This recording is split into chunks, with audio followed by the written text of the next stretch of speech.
In this video, we will look at circulatory shocks and the effects it has on the body.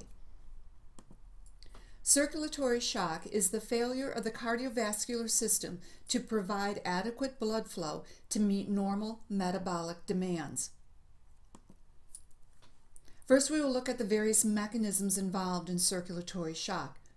Remember that blood pressure is determined by the relationship between the arterial system and the amount of blood it contains.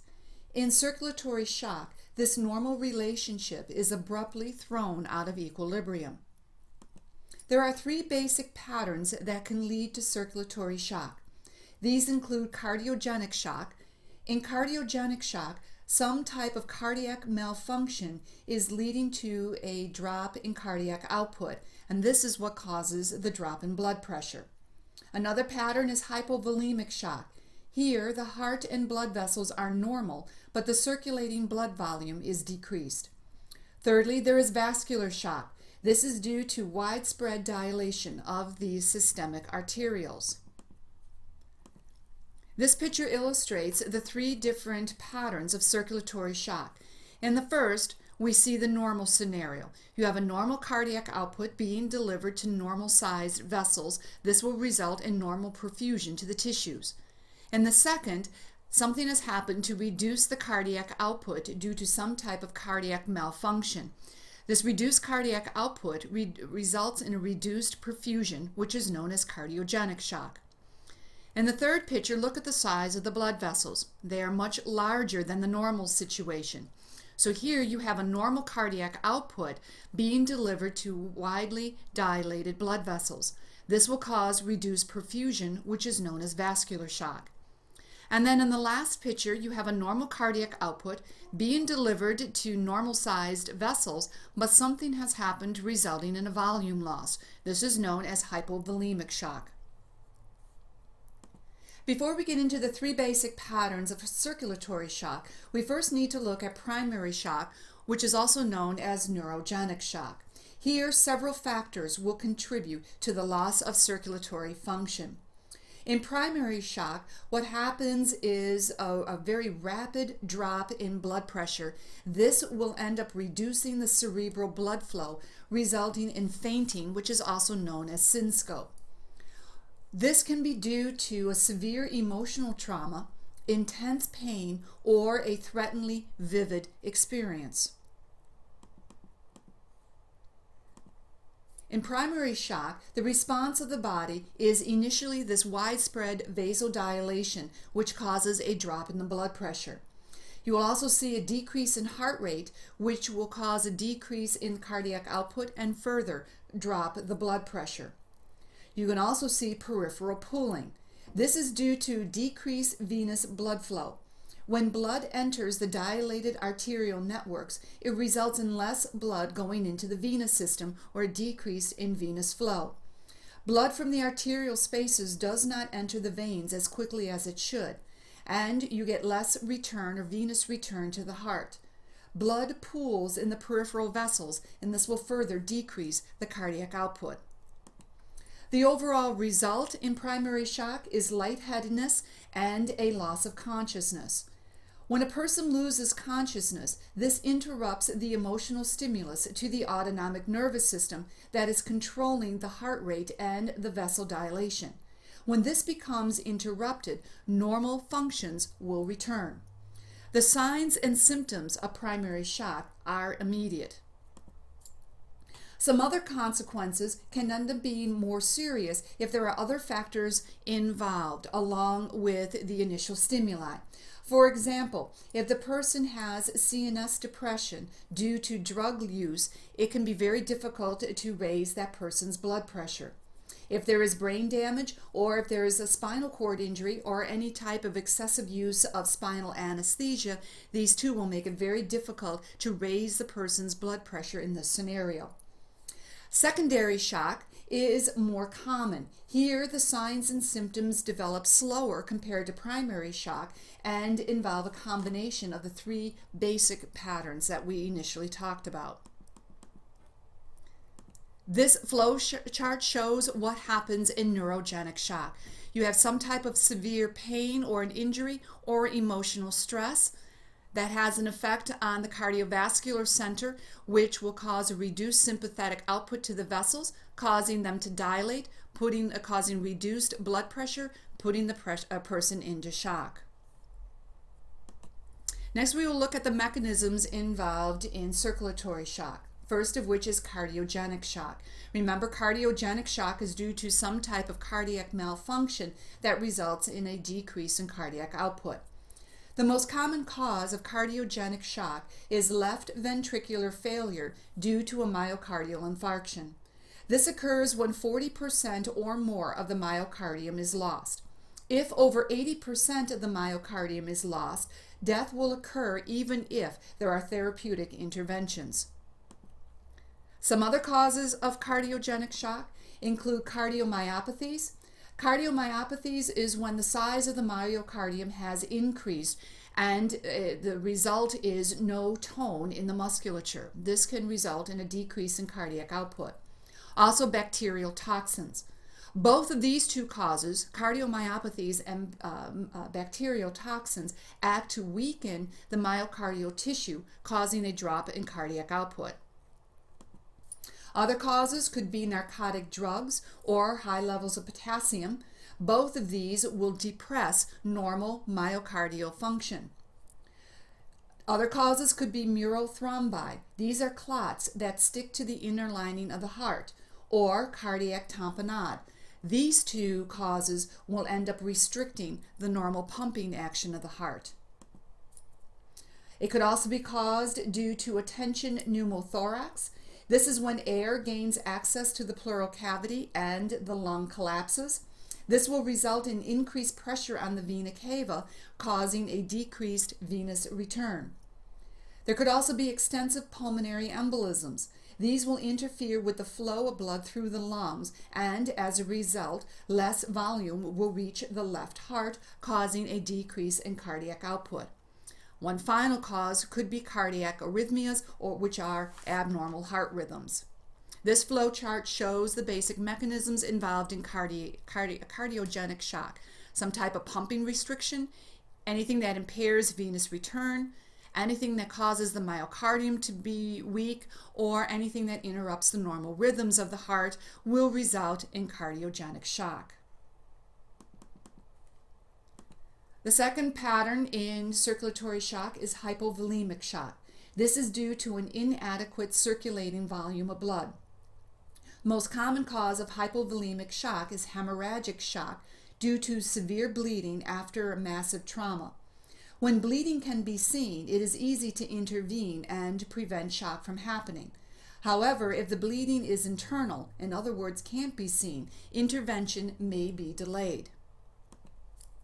Many times, hypovolemic shock may also not involve the loss of whole blood, but rather involve the loss of fluids. Some causes, some things that could result in fluid loss but not whole blood loss would be thromboembolisms. If a thromboemboli obstructs the venous system, this will prevent the normal drainage of the microcirculation. This will cause an increase in blood pressure in the area. This will drive fluid into the surrounding tissue spaces, resulting in hypovolemia. You could also see damage to the capillary walls, which will increase their permeability, also resulting in fluid leaking into the tissues. With both of these, total body volume will be the same, but the volume that is actually contained in the vessels will be decreased. Skin burns are another cause of hypovolemic shock. The most serious type of burns are third-degree burns, which involve the loss of the epidermis and the dermis. Fluid loss due to the inflammatory response will cause the formation of exudate and protein losses. This will cause an increase in tissue osmotic pressure, which draws more fluid out of the vessels and into the tissues. Fluid will also be lost because the skin's protective layer that prevents evaporation has been removed, and this will cause more fluids to be pulled out of the body.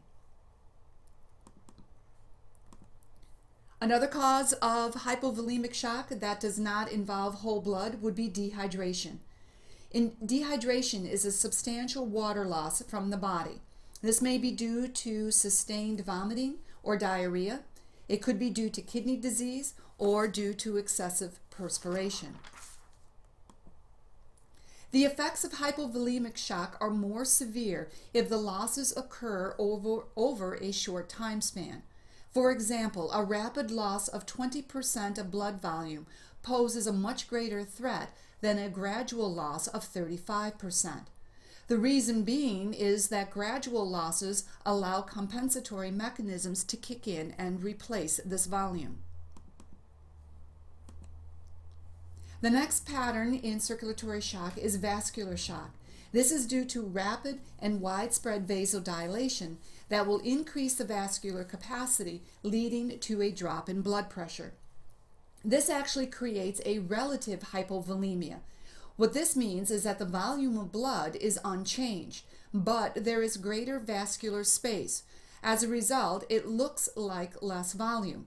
This will result in a decrease in blood pressure and a decrease in venous return, both of which will decrease the cardiac output, causing a further drop in blood pressure.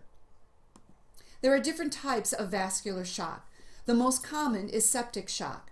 In septic shock, the decrease in blood pressure is due to vasodilation caused by circulating vasodilator substances. The source of these substances may be bacterial endotoxins in the blood from an uncontrolled infection.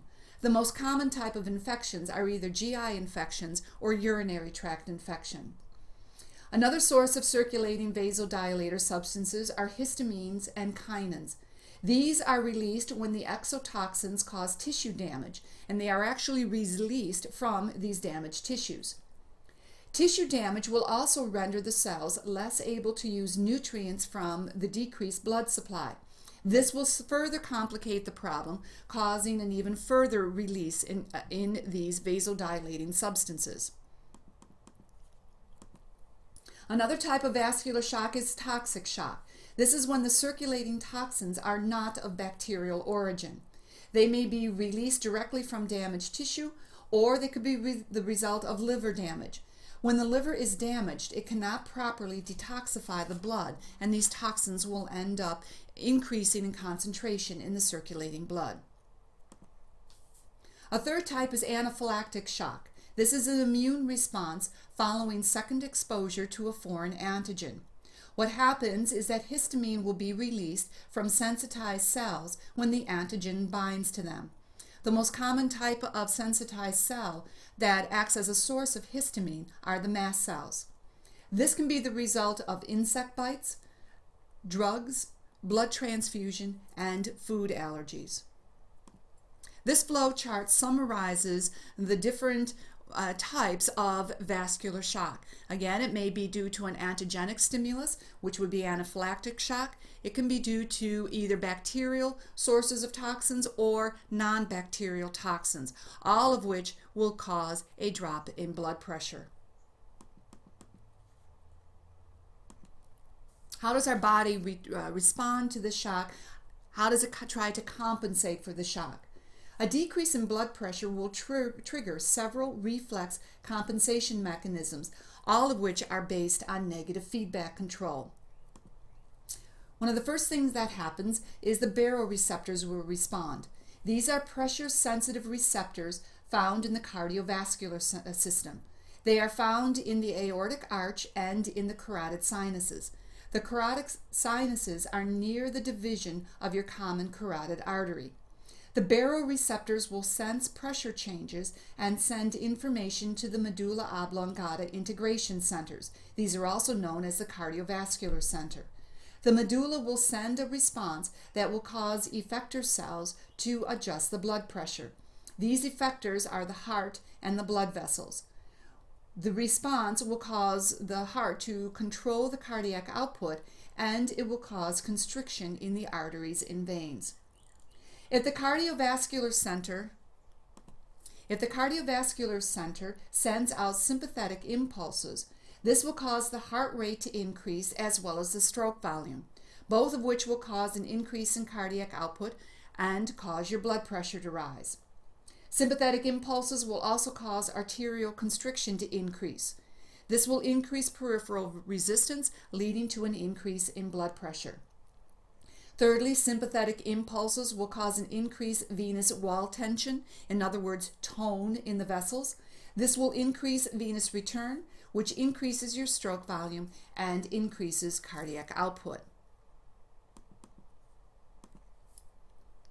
Most compensating vasoconstriction will occur in your dermal and splenic arterioles. This will divert blood from the skin and the abdominal viscera to the brain and heart. It is vital to maintain normal blood flow to these two organs. This mechanism functions during normal activity and when circulatory shock results, and it can result in doubling the volume of blood loss that can be tolerated before hypovolemic shock develops. And this flow chart shows this reflex control of your blood pressure, how a drop in blood pressure will stimulate your baroreceptors, which send an impulse to your cardiovascular center. This will reduce your parasympathetic output, but increase your sympathetic output, which has an effect on the heart to increase your heart rate and stroke volume. It will cause an increased venous wall tension or tone to increase venous return, and it will cause arterial vasoconstriction, all of which help to increase your blood pressure. Another compensatory mechanism is the central nervous system ischemic response. This functions in extreme blood loss, and the cardiovascular center in the medulla becomes directly affected by ischemia. So when the cardiovascular center is directly affected by a drop in oxygen or not enough oxygen being delivered to it, it will respond. It will respond by causing an intense increase in the sympathetic output in an attempt to raise the blood pressure and avoid anoxic damage. Another compensation mechanism is the movement of fluid from the tissues. Remember that blood pressure is the major force for moving fluid into the tissue spaces. If the blood pressure decreases, less fluid will go into the tissues. This will result in a slower drop in the blood pressure. As the blood pressure decreases even more, this will result in drawing fluid from the tissue spaces and putting it back into the blood. This will then increase the plasma volume and help to raise the blood pressure. Lastly, the kidney can help in compensating for shock. A decrease in blood pressure as well as vasoconstriction will result in less blood being delivered to the kidneys. This will activate the kidney's water retention mechanism, one of which is to cause an increase in ADH secretion from the adrenal cortex. This will cause the kidney to retain or hold on to more water. It will also activate the renin-angiotensin system. Here you will see increased levels of angiotensin II. Angiotensin II is a potent vasoconstrictor. It will also cause an increased secretion of aldosterone. Aldosterone originates from the adrenal cortex. It will cause sodium retention and indirectly water retention. This flow chart shows how the kidney compensates in shock. You have a reduced blood pressure to the kidney, which will activate the renin-angiotensin system. This causes an increase in angiotensin II. Angiotensin II is a potent vasoconstrictor, which will help to increase the blood pressure. It also causes the release of aldosterone from the adrenal cortex, which will cause sodium retention and indirectly water retention to help increase blood pressure. Next, we will look at some therapies that can be used to treat circulatory shock. But first, one must remember the first thing, the most important thing, is to restore adequate blood flow to the dependent tissues. Then, secondly, try to eliminate the cause of shock and deal with any secondary effects that may result. What are some things to try? You can try giving whole blood or plasma to restore the losses in hypovolemic shock. You could administer norepinephrine. This will cause vasoconstriction. Norepinephrine can be used in neurogenic or in vascular shock. However, do not use norepinephrine in cardiogenic shock. This will only add an increased burden on a heart that is already not functioning properly. You could use isopaterenol. This will increase the heart rate and contractility. This is used more often in cardiogenic shock. You could try vasoconstrictor drugs, but here you need to be careful because some might actually aggravate the situation. Therefore, one must know the cause of the shock before you try to treat. Antibiotics can also be used. These will eliminate the bacteria that are responsible for septic shock. However, they take too long to act. Antibiotics are used more often to treat any secondary effects that may result. For example, shock lung is a secondary effect. Many times you will see secondary pulmonary infections developing after one has cardiogenic shock. So what are some of these problems with shock? Or in other words, what are some of the secondary effects that may result? Shock lung, which we just talked about.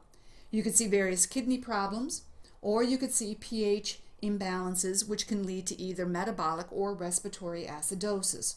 All three of these must be taken into account when trying to treat shock. This flow chart shows the kidney problems that can result. Reflex vasoconstriction will decrease the blood flow going to the kidney. This will result in a decreased urinary output, which is also known as oliguria. If vasoconstriction is prolonged, you will see renal ischemia, which can result in renal necrosis. This will reduce the renal function, resulting in an increased level of toxic materials in the blood. This can also result in electrolyte imbalances as well. If untreated, circulatory shock can lead to death. Circulatory shock typically progresses through 3 stages: non-progressive shock, progressive shock, and irreversible shock. The first stage is non-progressive shock. As a result of a combination of various physiological compensation mechanisms plus therapy, the blood pressure and microcirculation flow will be restored, and this will lead to recovery. Reflexes will restore the blood pressure and flow and also allow regeneration and repair of the damaged tissue. Corrective therapy will then take care of any secondary problems that result. The second stage is progressive shock. Here you will see tissue hypoperfusion, which is low oxygen delivery to the tissues, as well as organ damage. The blood pressure and flow steadily decrease due to the severity of blood loss or due to lack of therapy. You will begin to see hypoxic cell injury to the vital organs. This will lead to the initiation of positive feedback cycles. These positive feedback cycles will further increase the damage and decrease the chance of compensation mechanisms being able to kick in or having any effect. Some of the features of progressive shock. You will see a depressed cardiac function. The drop in blood pressure will lead to a decreased coronary circulation. Remember, the coronary vessels are what deliver oxygen to the heart muscle. This will lead to myocardial ischemia, which will cause even further decrease in cardiac output and a further drop in blood pressure. So you see this positive feedback setting up. Hypoperfusion of the brain will result in depressing the cardiovascular center in the medulla. This will cause a decrease in the amount of autonomic impulses being delivered to the heart in the arterioles. This will cause a further drop in blood pressure, further hypoperfusion, etc. Again, positive feedback. You will also see the release of myocardial depressant factors. These are released by an ischemic pancreas. Remember that the other tissues or the other organs are also not receiving adequate levels of oxygen. This will further act to compromise the myocardial contractility. Again, positive feedback. This is showing these positive feedback mechanisms. Reduced perfusion to the vessels that are feeding the heart will lead to a low cardiac output. Reduced perfusion to the brain depresses the cardiovascular center, leading to a depressed cardiac output. Reduced perfusion to the abdominal organs will cause an increased level of toxins. Again, all positive feedback, even further complicating the low arterial pressure. In progressive shock, one can also see peripheral pooling. This will reduce the venous return to the heart. This peripheral pooling could be due to the oxygen deficit. An oxygen deficit will cause a shift to anaerobic metabolism. This will result in lactic acidosis. Lactic acidosis interferes with vasoconstriction, and the veins dilate even more, allowing the blood to accumulate here in the veins. It could also be due to reduced sympathetic output from the cardiovascular center. This will result in dilation and pooling of blood. Lastly, it could be due to the functional deterioration of the vessels due to an increased workload from the compensatory constriction mechanisms that have come into play. Again, this flow chart shows the patterns in progressive shock. Also in progressive shock, this cardiac depression and peripheral pooling can lead to a deteriorating cardiac output and all these positive feedback mechanisms that we just looked at. This can cause even further signs of progressive shock. Other causes that can contribute could be a thrombosis. Thrombosi would be due to a decrease in blood flow or due to bacterial toxins. Another cause or contributing factor could be the toxins themselves. These will damage the capillaries and increase their fluid permeability. This will cause even more fluid to be lost into the tissues. The last stage of circulatory shock is irreversible shock. This is seen with acute or severe shock or when no therapeutic support has been administered. Now it becomes impossible to interrupt these positive feedback cycles. Without fast intervention, prognosis is poor, and if anoxic and toxic damage have progressed too far, even if therapy is given, it will have no effect.